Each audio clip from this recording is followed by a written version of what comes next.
చిదంబర రహస్యం అంటే ఏంటో తెలుసా? వేల సంవత్సరాల క్రితమే నిర్మితమైన ఈ దేవాలయం మనిషి శరీరంలోని అనేక వ్యవస్థలకు నిలువుటద్దం అని నిరూపితమై ఇతర దేశ సైంటిస్టులనే నోరెళ్లబెట్టేలా చేసింది. చిదంబరం తమిళనాడులోని కడలూరు జిల్లాలోని క్షేత్రం. చెన్నైకి 240 కిలోమీటర్ల దక్షిణంగా ఉంది.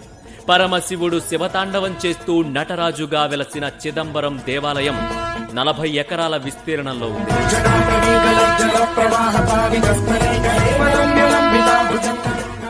చిదంబరంలో ఉన్న నటరాజ విగ్రహం కాలి బొటనవేలు భూమి అయస్కాంత క్షేత్రానికి మధ్య బిందువు అని 8 సంవత్సరాల పరిశోధన అనంతరం శాస్త్రవేత్తలు తేల్చి చెప్పారు.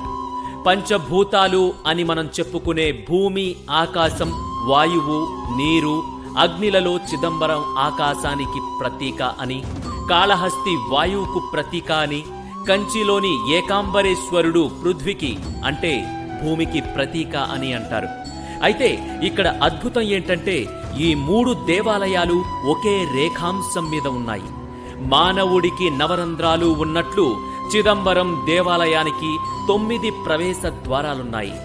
మానవుడు రోజుకు 21,600 సార్లు గాలి పీలుస్తాడు. చిదంబర దేవాలయంలో పైన 21,600 బంగారపు రేకులు తాపడం చేశారు. ఆ బంగారపు రేకులు తాపడం చెయ్యడానికి 72,000 బంగారపు మేకులు వాడారు. మన శరీరంలో ఉండే నాడులు 72,000 అని ఆయుర్వేదం చెబుతోంది. చిదంబర దేవాలయంలో పొన్నాంబళం కొంచెం ఎడమ వైపునకు ఉంటుంది. అది మన హృదయ స్థానం. అక్కడికి వెళ్ళడానికి పంచాక్షరి పడి ఎక్కాలి. అది నమశివాయ పంచాక్షరిని సూచిస్తుంది.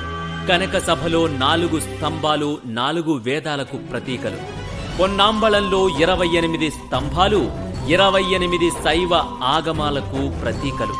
ఇవి 64x64 దూలాలను సపోర్ట్ చేస్తున్నాయి. అంటే 64 కళలు ఉన్నాయని రుజువు చేస్తున్నాయి. ఇక రూపం లేని దైవ సాన్నిధ్యం అనే 3 స్వరూపాల్లో స్వామి దర్శనమిస్తాడిక్కడ. ఆ 3వ రూపమే చిదంబర రహస్యం. గర్భాలయంలో వెనుక గోడపై ఓ చక్రం ఉంటుంది. దానికి ముందు బంగారు బిల్వపత్రాలు వేలాడుతుంటాయి. అయితే ఇవి కనిపించకుండా ఓ తెర ఉంటుంది. దర్శనానికి వచ్చే భక్తులకు అర్చకులు ఆ తెరను నామమాత్రంగా తొలగించి చూపిస్తారు.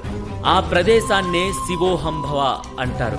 శివ అంటే దైవం, అహం అంటే మనం, మనసు అంటే ఆ దైవంలో మనసు ఐక్యమయ్యే ప్రదేశమని అర్థం.